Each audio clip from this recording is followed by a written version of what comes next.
coraçãozinho chega e rasbatida, eu peço muito as vibrações carinhosas e amigas por parte de todos vocês. Quanto possível, vibrem em favor do meu coração, de menino que reconhece a extensão das próprias necessidades. Espero profundamente que o meu anjinho da guarda, Jesus, Estevão, Paulo, Chico, Eurípides, Bezerra, essa gente boa do mundo espiritual possa estar com o meu coração para que abordemos esse tema com a simplicidade e alegria, com o amor e a verdade que a causa do bem nos pede a alma. É para mim uma alegria estar pela primeira vez aqui nessas terrinhas abençoadas do sul do país. Na minha mineiridade, talvez sinta falta do pão de queijo, mas a gente consegue avistar no horizonte a beleza de um lugar que guarda na sua expressão as montanhas, nesse clima introspectivo que nos convoca à contemplação divina. Eu agradeço muito ao Eduardo pela misericórdia de ter nos dado esse voto de confiança.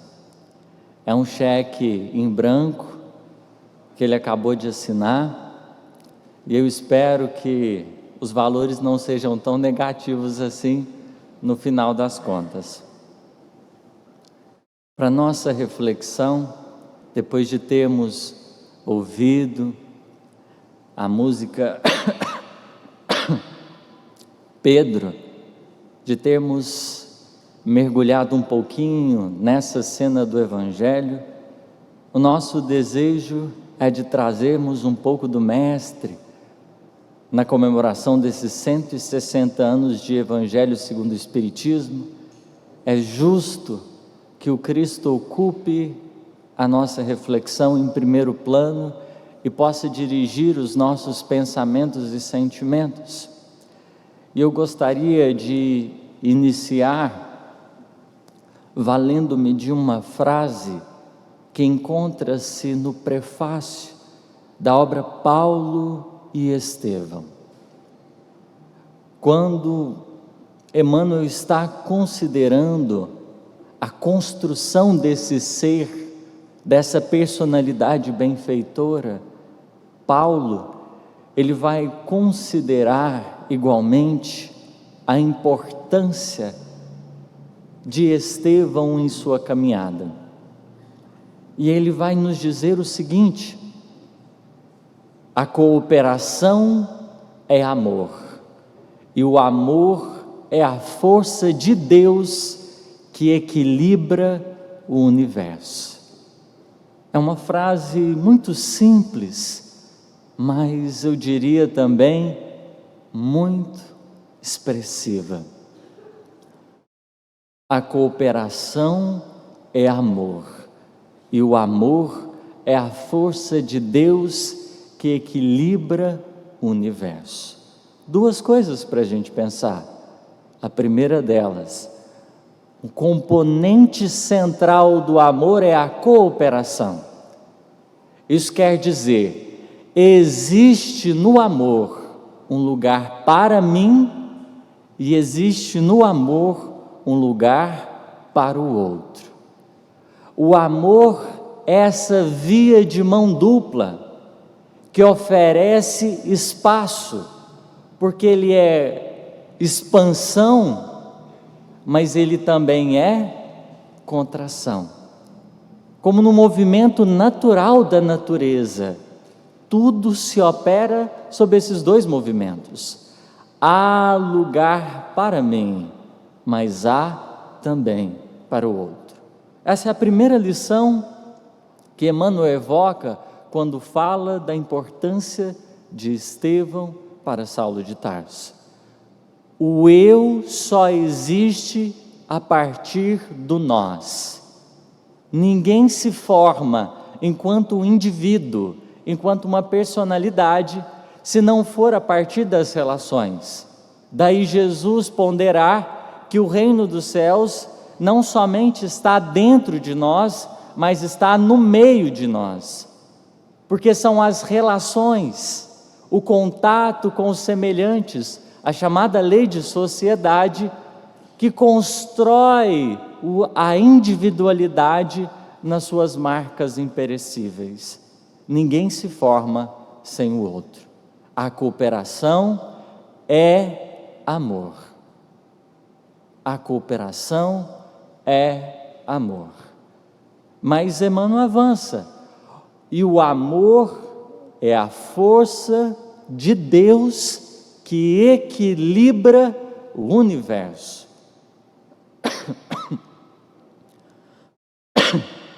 Eu peço desculpas, eu estou com uma tossinha, tem uns quase 2 meses, já tomei antibiótico, prednisona, o chá das mais variadas receitas que eu recebi, própolis, mel, né, tudo enquanto há que vocês pensar, eu já ganhei. Aonde eu vou, pessoal, a gente sai com a cestinha natureba, né, assim, daquelas bem boas, para a gente cuidar da saúde. Então estou aqui, não é por falta de remédio, atendimento médico, que a tosse me acompanha, é a vontade divina mesmo.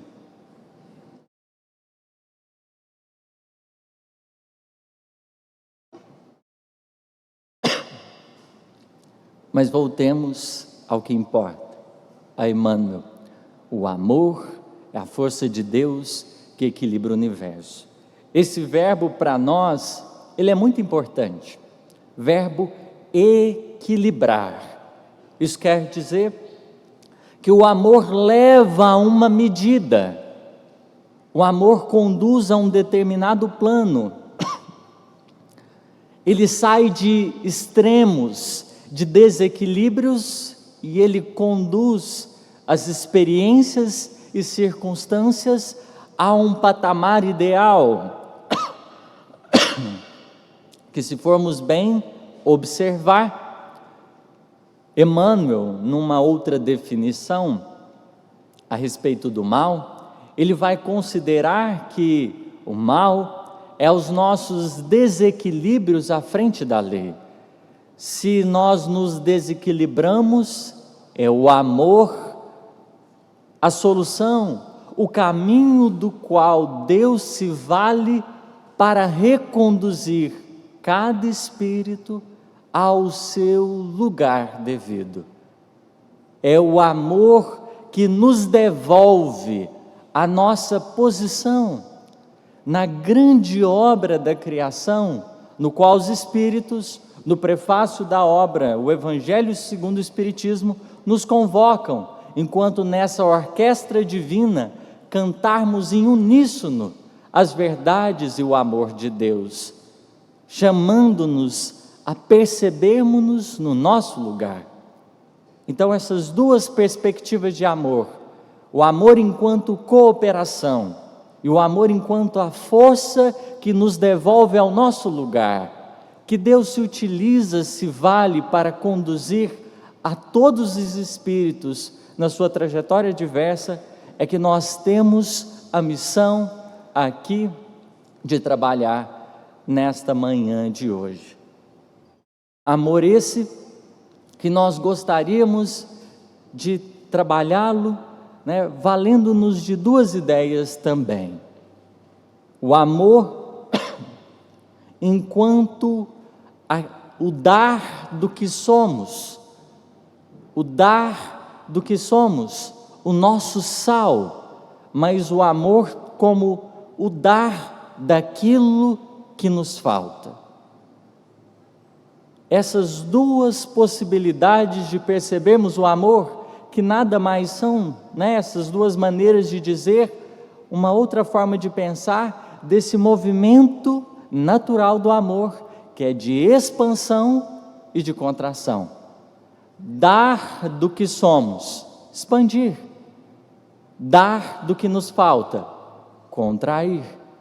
Essas duas facetas que a vida nos ensina e que Jesus teve o cuidado de trabalhá-las de maneira muito preciosa com os discípulos na trajetória.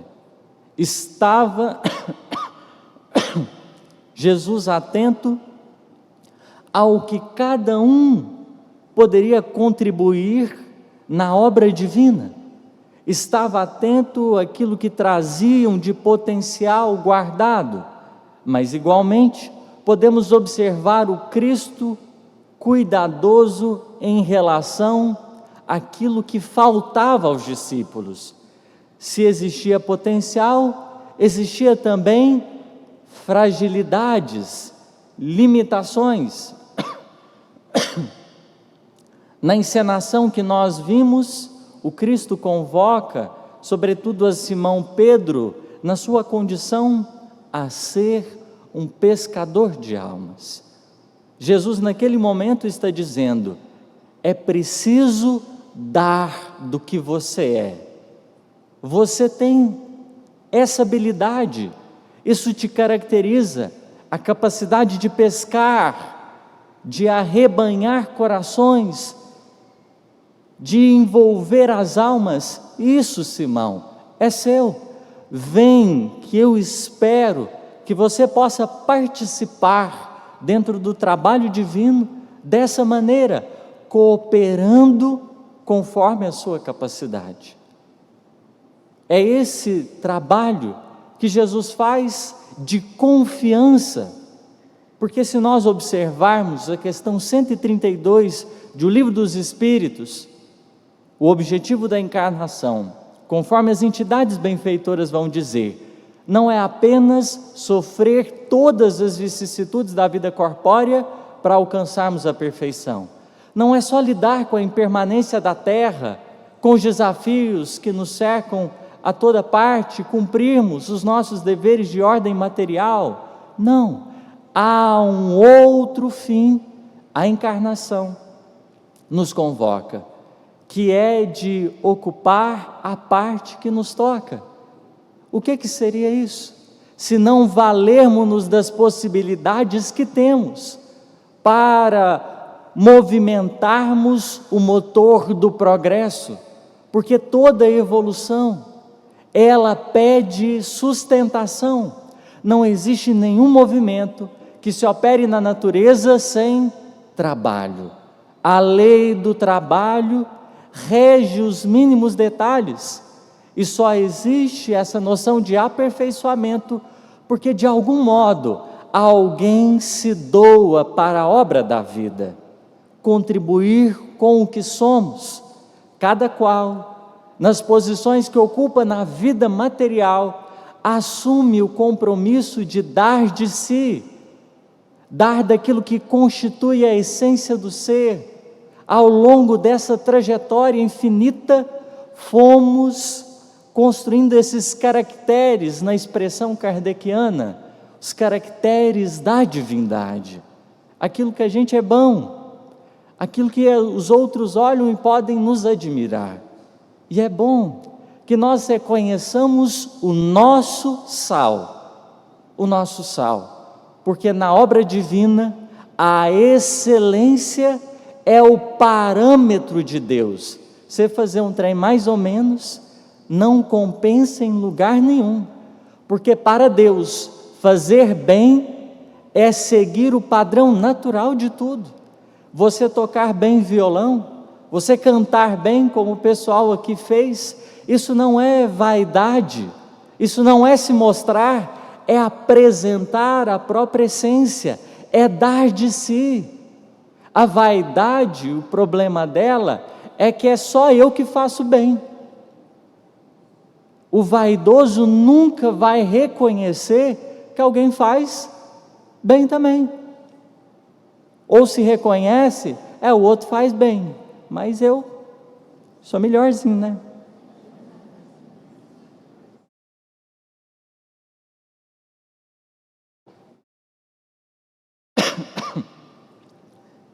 Esse grau de excelência Jesus trabalhou com os discípulos, porque reconhecia que aquilo que em nós é tão precioso precisa brilhar. Depois das bem-aventuranças, Jesus olha para os discípulos e diz: brilhe a vossa luz diante dos homens.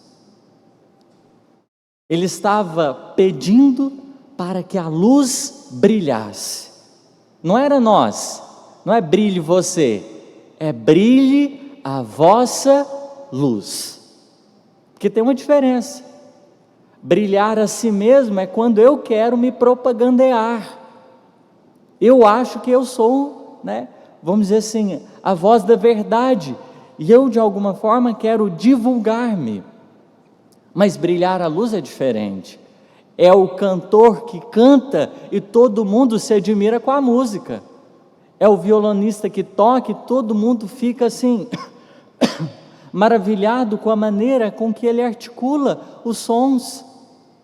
É o professor que ensina e todos ficam maravilhados pelo conhecimento. É quando, de algum modo, eu ocupo o meu lugar, eu faço com que os meus patrimônios íntimos, eles alcancem o bem comum. E por ter alcançado a utilidade comum, os outros têm condições de sentir-se felizes por terem sido contemplados com o bem. É algo interessante a fala do Cristo, porque ao reconhecermos a grandeza da arte, do conhecimento, dos dons humanos, nós vamos nos voltando para a beleza divina. Todo servidor que ocupa o seu lugar é um espelho do Criador, na expressão de Emmanuel, a refletir a bondade e a virtude aonde passa, conduzindo as criaturas a uma experiência viva de espiritualidade. Se eu administro bem, com dignidade, essa forma de administrar, ela constrói aonde eu me encontro, com as pessoas que eu me encontro, um momento de espiritualidade. Se eu leciono enquanto professor bem, a minha forma de conduzir constrói um instante de espiritualidade. Todas as vezes que, de certo modo, encontramos-nos no nosso lugar e a partir dele rendemos frutos para a vida, permitimos que aqueles que estão à nossa volta desfrutem mais legitimamente da presença divina, equilibrando as relações, dignificando cada coração no seu justo caminho, na sua justa trajetória. Uma semente só conhece a sua grandeza quando resolve abrir mão de si mesma. Uma semente só conhece a sua grandeza quando ela está decidida a cair na terra, morrer. A germinação é um processo de morte, porque a partir daquele momento deixa de ser semente para edificar o projeto que em si está idealizado de modo latente em si mesma. Essa semente que desenvolve-se à medida que aproveita dos recursos que a vida lhe confere, ela vai entendendo melhor a si mesma. O eu só se forma no nós. A semente só é árvore porque ela deixou de ser simplesmente um eu para ser um nós. Tá, mas onde está isso na obra kardeciana? Lázaro, lei de amor. O amor, ele troca. Tá bom.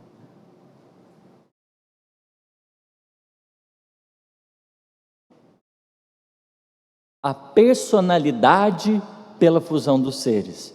Essa é uma fala de Lázaro, numa das mensagens mais lindas que nós temos dentro da codificação. Troca a personalidade, um eu, pela fusão dos seres, um nós, a lição da natureza, a semente que permite se integrar à obra divina e que a partir do momento que entende a importância dos outros, ela produz. Mas há aqui um desafio. há um desafio. Vocês vão ter que ter um pouquinho de paciência. Como eu sei que todo mundo é espírita, a caridade está em dia, perdão das ofensas está bem tranquilo, né? Está todo mundo hoje contente.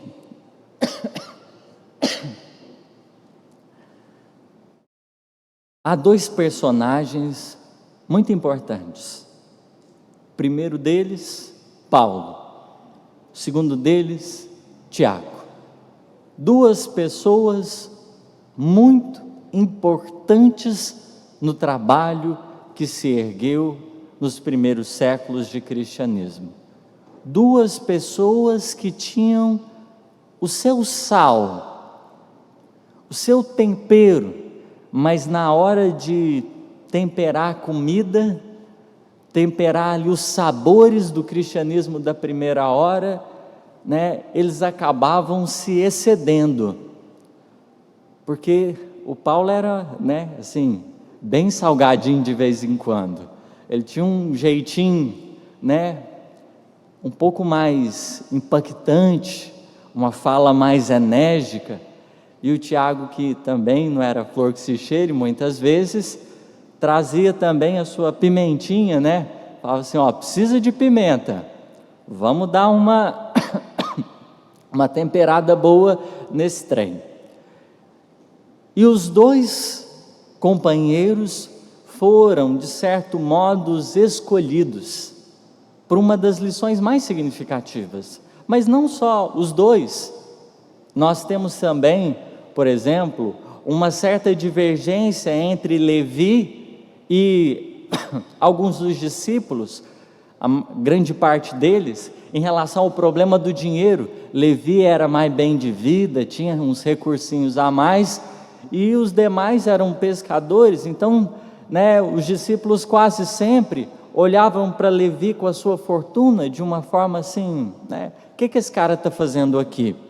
Então não tinha tanta confiança nele, porque consideravam que a presença da riqueza era um mal ali dentro. E Jesus soube dar algumas lições para equilibrar, para que todo mundo entendesse aquilo que poderia oferecer, porque creamos nós, Jesus precisou de recursos materiais, e com certeza Levi foi um dos que mais contribuiu ativamente com leleu, com dinheiro, para que as coisas acontecessem dentro do colégio apostólico. Mas, pois bem, vamos analisar esses dois companheiros, Paulo e Tiago, uma das experiências memoráveis da obra Paulo e Estevão, lá no capítulo 8, porque durante muito tempo eles sustentaram uma divergência entre eles. Não foi muito fácil a presença desses dois companheiros, porque eles trocavam as chamadas farpas fraternas.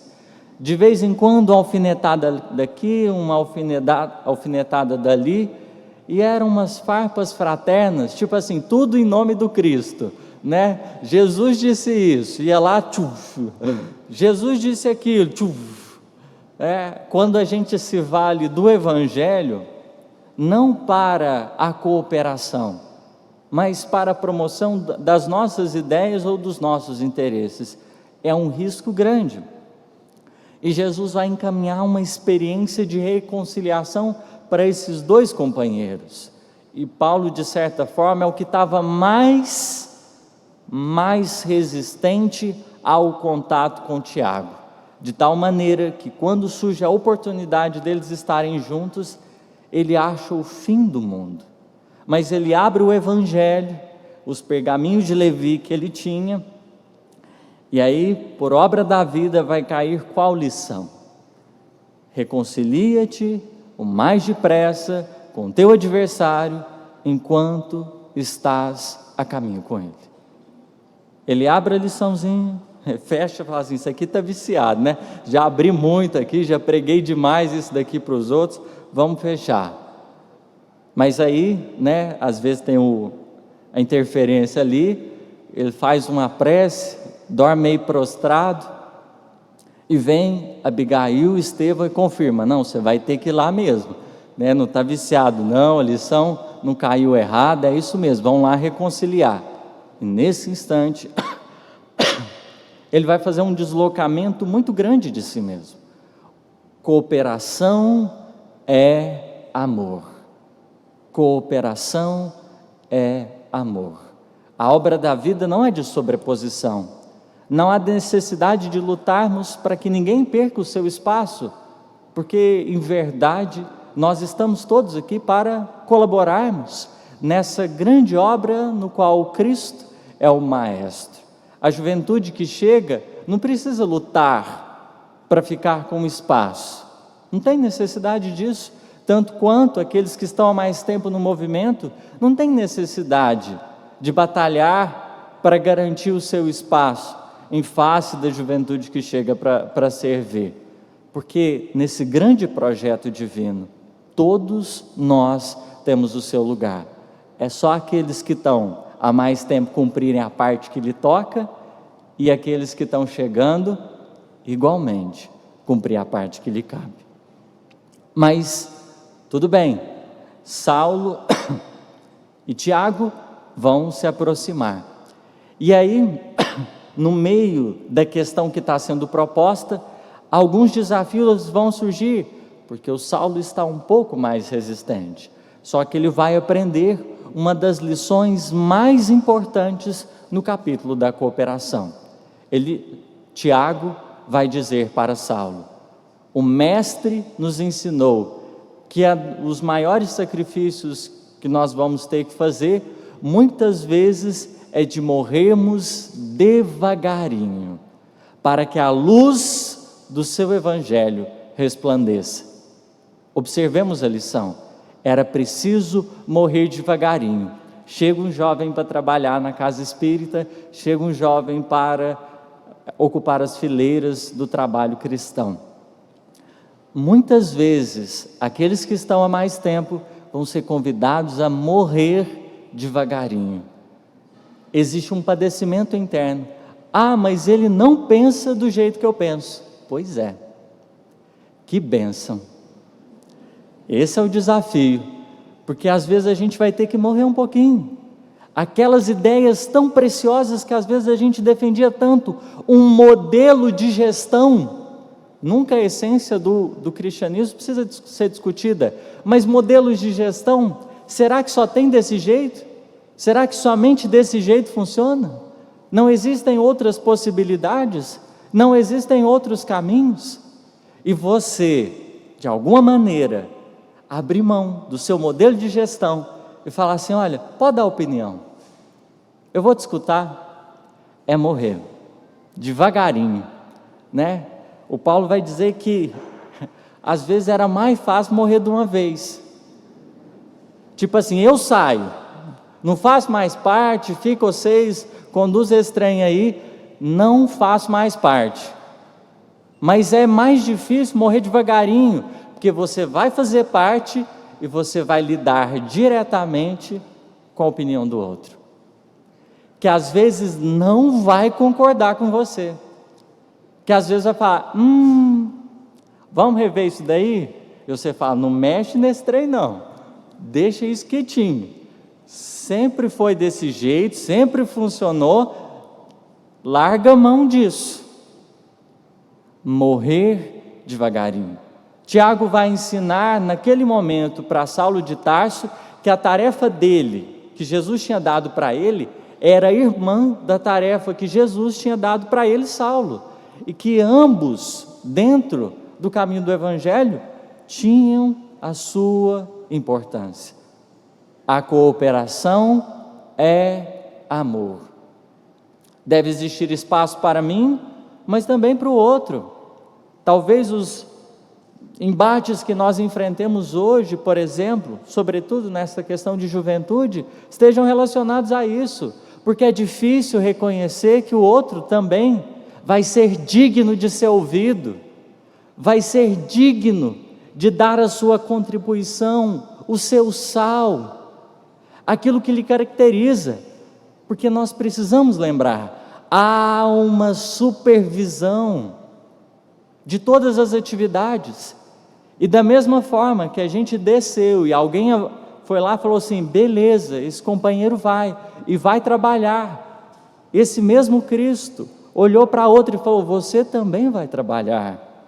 A gente só não precisa chocar as partes, porque aqueles que, de certa forma, se dispõem a cooperar com a juventude, eles têm um olhar, têm uma experiência que precisa ser reconhecida, que precisa ser observada, porque senão nós acabaremos sufocando. Só existe cooperação por causa da diversidade. Se não existisse diversidade, não precisaria existir cooperação. Como assim? Porque eu não faço tudo, eu preciso do outro. Interdependência no dizer de Emmanuel. Não vou dar conta de fazer tudo. Não vou dar conta de chegar a todos os lugares, falar de todas as coisas. A gente precisa abrir-se para ouvir o outro. Na sua experiência, era de Tiago a experiência de relacionar-se com os judeus, e foi de Paulo a experiência de relacionar-se com os gentios. Cada um deles tinha uma tarefa, não precisava lutar, não precisava brigar. Então, se existem corações que estão laborando aí silenciosamente na causa da juventude, não seria justo ouvi-los mais, para que eles nos tragam mais da experiência que viveram e estão vivendo ao terem assumido esse compromisso com a juventude? Não seria indispensável? Dentro de casa, em todos os ambientes que a gente faz parte. É interessante, tem um canal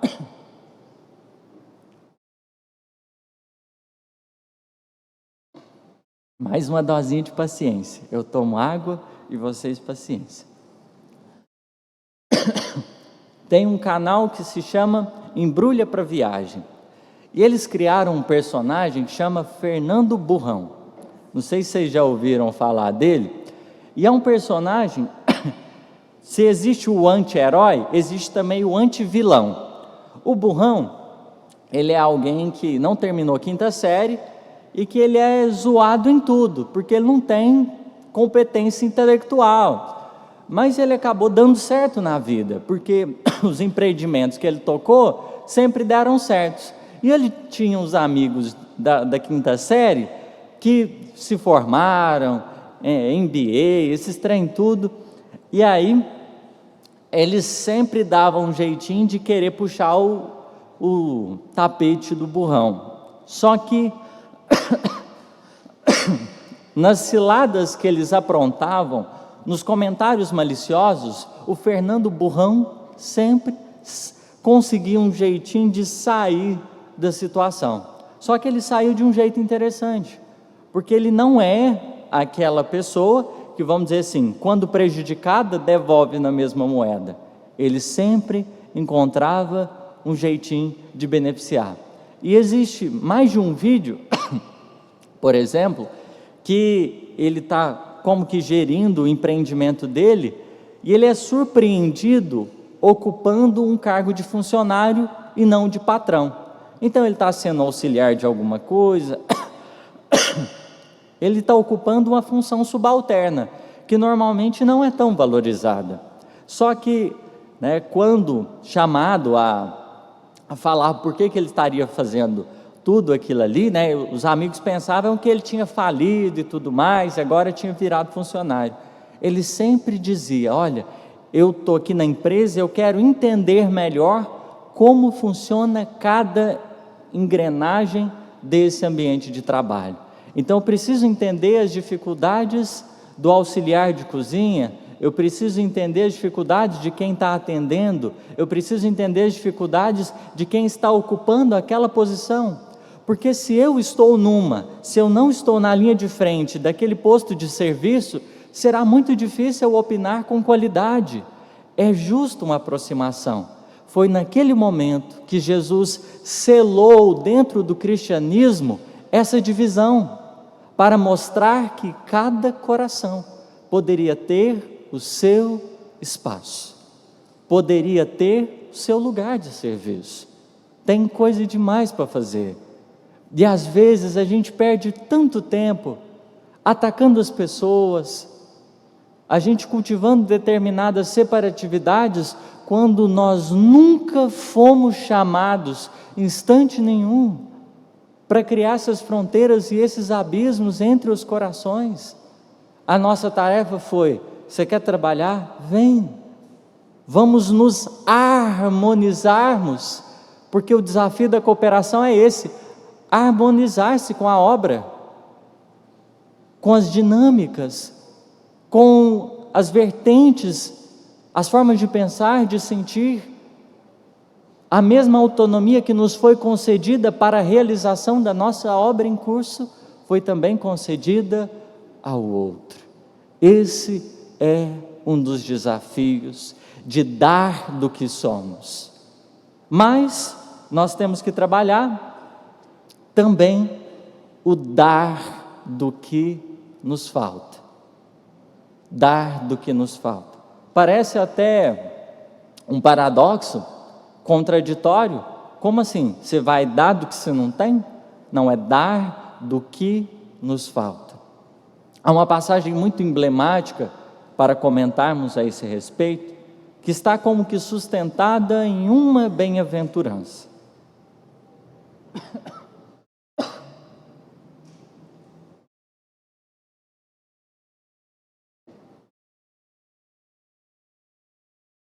Bem-aventurados os pobres em espírito.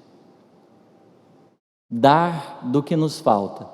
Jesus está dizendo assim: bem-aventurado é você, porque você reconhece que te falta alguma coisa. Na chamada Santa Ceia, nosso companheiro Simão Pedro nos oferece essa importante lição, porque Jesus tem ali a ceia pascual, segue o rito da tradição judaica, e no meio do que estava acontecendo, os discípulos chegam um instante que eles começam a disputar quem era o maior, a discutir qual tempero era mais importante. Não, é açúcar. Não, é o sal. Não, é o orégano. Não. Cada um começou a discutir e a disputar para ver quem era o maior. Jesus nesse instante se propõe a lavar os pés deles. Chega na vez de Simão, depois de todo mundo constrangido, um trem daquele que Jesus estava fazendo, Simão Pedro olha assim: olha, Senhor, né? Sei que todo mundo deixou você lavar os pés deles, mas o meu você não vai lavar não. Foi uma vergonha eles terem deixado o Senhor fazer isso. O meu você não vai lavar não, pode ficar tranquilo. Jesus olha para ele e diz assim: Simão, se você não deixar eu lavar seus pés, você não tem parte comigo.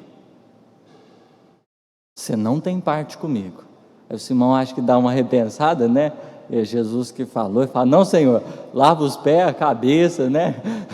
Os cotovelos, né? O que precisar, e dá uma higienizada. Mas brincadeiras à parte, essa é uma das lições mais significativas para pensarmos sobre o amor, porque é esse o amor da regeneração, é esse o amor da regeneração. Se existe o dar do que somos, existe também o dar do que nos falta. É uma das lições mais difíceis, mas ninguém se regenera do orgulho, ninguém se regenera da vaidade, ninguém se regenera do egoísmo, se não aprender a dar do que falta. Ninguém. Porque todas essas imperfeições nos levam a um lugar.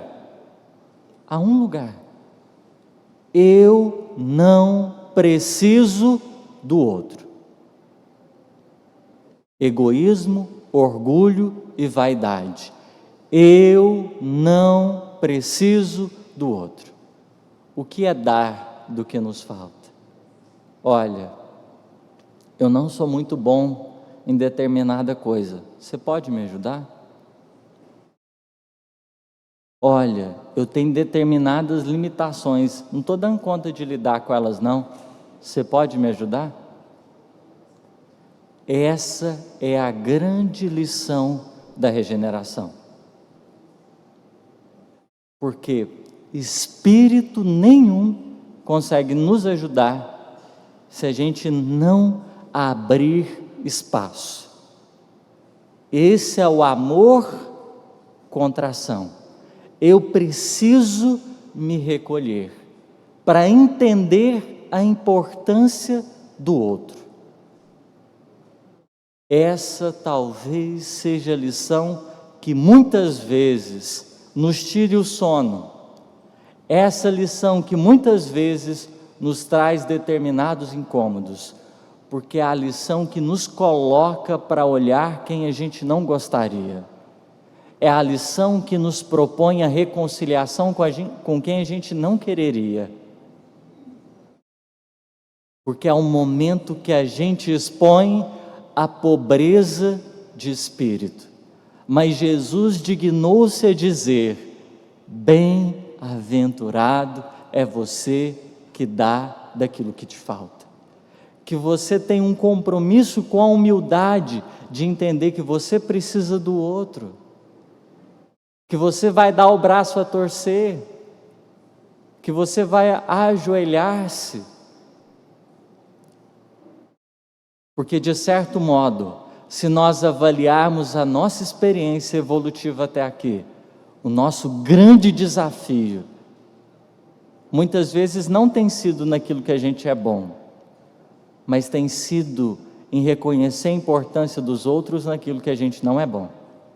Porque dentro de casa, no ambiente de trabalho, nas relações que a gente constitui, nós teremos um sal, um tempero, que a gente vai poder oferecer aos outros. Mas a grande lição da vida, muitas vezes está em receber. A grande lição da trajetória humana está em ser permeável para receber. Porque eu posso até dar alguma coisa, mas é da lei da vida que eu receba sempre mais do que eu vou oferecer. Porque existe no corpo, na expressão paulina, variados órgãos. Nós somos uma célula, que fazemos parte de algum deles. Algum desses órgãos. Somos um, mas existe vários. A cooperação não está apenas em fazer o que é importante para mim, mas é também reconhecer que o outro vai ser importante também. Esse desafio Jesus propôs aos discípulos. Por isso, nunca convidou o trabalho de maneira isolada. Nunca. O trabalho sempre era com mais de uma pessoa. Porque reconhecendo-nos individualmente, nós estamos sujeitos a fracassar. Na mediunidade, se a gente quer exercer o nosso mandato mediúnico sozinho, nós estamos sujeitos a fracassar e muito. Porque é justamente no debate de ideias, na busca pela reflexão mais profunda, no escutar o outro, na contração, que a gente apara as arestas, que a gente de certa forma consegue ir mais longe.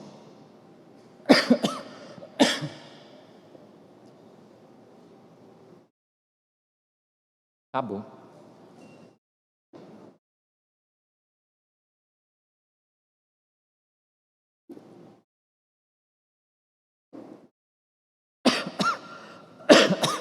É por isso que Emmanuel ele vai escrever uma mensagem muito belíssima, intitulada Problemas do Amor. E aí ele vai dizer o seguinte: ele vai colocar o seguinte para a gente: o amor é a força divina que Deus equilibra o universo. É a força de Deus que vai equilibrando todas as coisas, mas é justo que nós não estejamos desatentos diante da sua justa aplicação. É interessante porque ele vai dar alguns exemplos, e ele vai falar assim: a pessoa que cuida do dinheirinho dela, com aquele cuidado, guardando tudo para si, essa pessoa ama, e esse amor se chama avareza. Amor ao dinheiro, avareza. Tem aquela pessoa que ela olha o que ela gosta, as pessoas que ela tem um afeto, e ela quer reter todo mundo consigo. Essa pessoa ama, mas esse amor se chama ciúme. Tem pessoa que não aceita os outros dar opinião, fazer nada. Essa pessoa tem um apego ao próprio ponto de vista. Esse amor tem nome: inveja. Então Emmanuel, ele vai fazendo um paralelo mostrando: todo mundo ama, mas às vezes essa medida de amor, ela costuma precisar de reparos. Então a gente pode dizer: estou no trabalho espírita, tem um bom tempo, 30, 50, 60 anos de trabalho espírita, e com certeza nós já vamos ter movimentado uma grande cota de amor, mas às vezes esse amor precisa de quê? Na feliz expressão de Paulo, crescer em conhecimento e em discernimento. Porque a gente pode estar realizando durante um bom tempo alguma coisa, e aparentemente está tudo certo, porque para o avarento está tudo certo. O amor, ele imprime uma noção de certeza tão grande, porque é um elo de coesão, e a gente se sente tão dentro daquilo que a gente abraça, que muitas vezes a gente perde a nossa percepção, o nosso senso crítico. Então Paulo vai considerar que é preciso crescer em conhecimento e em discernimento. Precisa dessas duas coisas. O amor precisa ser estudado, enquanto essas facetas que ele oferece, ele precisa ser entendido, mas o discernimento, ele é o buril da nossa forma de amar. Enquanto o conhecimento amplia a nossa visão, o discernimento lapida a forma de sentir. Paulo está falando de uma transformação interna dessa perspectiva do amor, porque todos nós amamos. O problema do mundo hoje não é amor, porque todo mundo ama. O problema é como a gente tem amado, como essa configuração ela tem se exercido, porque às vezes eu amo tanto a religião, como a gente tem às vezes percebido, e Saulo se equivocou, que eu amo tanto a religião na forma que eu entendo, que eu não deixo os outros pensar que também eles podem cultivar a religiosidade, a espiritualidade de outro jeito. Eu amo tanto um determinado modelo de sociedade, que eu não permito que outras pessoas possam pensar outros modelos de sociedade, e é um desafio isso para a gente. Por isso, Jesus, quando vai terminar, como que a sua mensagem enquanto encarnado aos discípulos, ele vai dizer o seguinte: um novo mandamento vos dou, um novo mandamento vos dou, amai-vos uns aos outros, como eu vos amei. Aqui existe uma lição muito preciosa, ela está no detalhe, Se nós voltarmos e observarmos os 2 mandamentos, amar a Deus e amar ao próximo. Existem especificidades desse amor. Amar a Deus sobre todas as coisas, de todo o coração e entendimento. A lei preceitua o seguinte: você vai amar a Deus com tudo o que você conquistou, com as suas forças, com o seu entendimento, com a sua capacidade. Então você vai agir conforme você consegue. O amor a Deus de acordo com o que você consegue, nem mais, nem menos. É tudo, mas é o que você já conseguiu. O amor ao próximo é como a si mesmo. Então eu vou fazer para o outro de acordo com aquilo que eu já consigo fazer para mim também. Então existe aqui essa lição, nos 2 primeiros mandamentos: faz, mas faz de acordo com as próprias pernas, nem mais, nem menos. Você vai amar do jeito que você dá conta, sem estripulia, como se dizia minha mãe. Aí a gente olha para o último mandamento: amai-vos uns aos outros como eu vos amei. Aí mudou, agora já não é como eu dou conta, parece que deu uma zebrinha aí, né? Amai-vos uns aos outros como eu vos amei. Agora já não é como eu queria, ou como eu poderia, agora é na medida do Cristo. Só que tem um detalhe naquilo que Jesus disse: você vai amar o outro, você vai oferecer para o outro conforme você foi amado pelo Cristo. Você vai entregar para as pessoas aquilo que Jesus tem entregado para você. Então observemos, mantém a mesma régua, você vai fazer de acordo com as suas possibilidades. Só que agora Jesus volta a atenção para uma coisa: antes a gente só se observava nas nossas capacidades.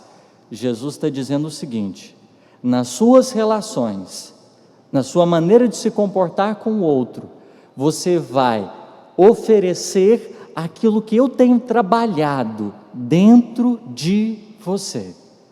Você vai entregar para aqueles que estão à sua volta aquilo que eu tenho feito interiormente nesse trabalho silencioso na sua intimidade.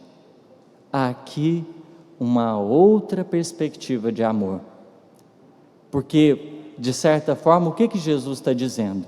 Eu sei que você tem uma coisa muito preciosa que te caracteriza, mas eu sei também que você tem limitações e fragilidades. Dar conforme o Cristo nos amou é dar ao outro, entendendo que eu tenho uma potencialidade, que o Cristo tem trabalhado nela, para que ela resplandeça, para que ela ilumine outros corações. Mas existe também, falta 5 minutos, avisou agora, mas eu também vou ter que trabalhar o amor naquilo que me falta, porque o Cristo, na sua relação íntima com as nossas almas, diariamente, tem estado atento ao que a gente já conseguiu, mas também o que a gente não conseguiu. Se nos trouxe a determinados postos de serviço, saberia Ele que teríamos alguma coisa para dar, mas também estava atento que a gente precisaria receber muita coisa. E às vezes a gente não tem parado para pensar aonde o Mestre nos tem trabalhado a intimidade, aonde Ele tem cuidado dos nossos corações, porque é de acordo com aquilo que a vida vai fazer dentro de nós, que ela espera que nós entreguemos. Às vezes, esse amor do Cristo por nós vai se apresentar naquele instante que a gente reconhece uma determinada falha e interiormente se dispõe a reconciliar. Às vezes, a lição do amor do Cristo por nós vai ser a do perdão. Às vezes, a lição do Cristo por nós vai ser a tolerância, porque se observarmos a nossa vida, a nossa trajetória até aqui, se nós tivermos olhos de ver, nós perceberemos que ao longo de todos esses passos, em algum momento a misericórdia divina agiu em nosso favor. Em algum instante houve intercessões para que a gente não tombasse na trajetória. Houve intercessões para que a gente se mantivesse de pé. Na onde a gente era mais ruinzinho, estava o Cristo operando. E é por isso que Saulo de Tarso vai dizer: quando me sinto fraco, reconheço que estou forte. Mas quando eu acho-me forte, aí dou-me conta que estou fraco. Paulo está dizendo: eu aprendi a entender que o amor da vida, que me cobre pela misericórdia, me ajuda a me observar integralmente, a entender a minha pequenez, a entender o quanto eu preciso do outro, o quanto é importante valorizar as pessoas, porque o amor cooperação. Essa fraqueza nossa é quando eu entendo: olha, não sou forte sozinho, preciso do outro, vamos trabalhar junto. E de certo modo, nesses tempos atuais, onde nós temos percebido tantos conflitos, sobretudo dentro do nosso movimento, onde pessoas às vezes têm levantado bandeiras pessoais, ou até mesmo aqueles corações que têm estado na linha de frente, que muitos instantes, até com bons propósitos, têm feito oposição, esse ou aquele cooperador. A nossa lição não é de atacar ninguém, não é de querer, de alguma forma, fazer com que o trabalho de alguém acabe. Menos críticas, menos acusações. Talvez a grande necessidade seja de entender: aquele coração, no posto de serviço que se encontra, é também um tutelado do Mestre. Que eu faça o meu trabalho, valorizando o que o outro pode oferecer, e me sinta feliz por estar fazendo parte. Obrigado pela paciência, pela misericórdia, que Deus lhes pague.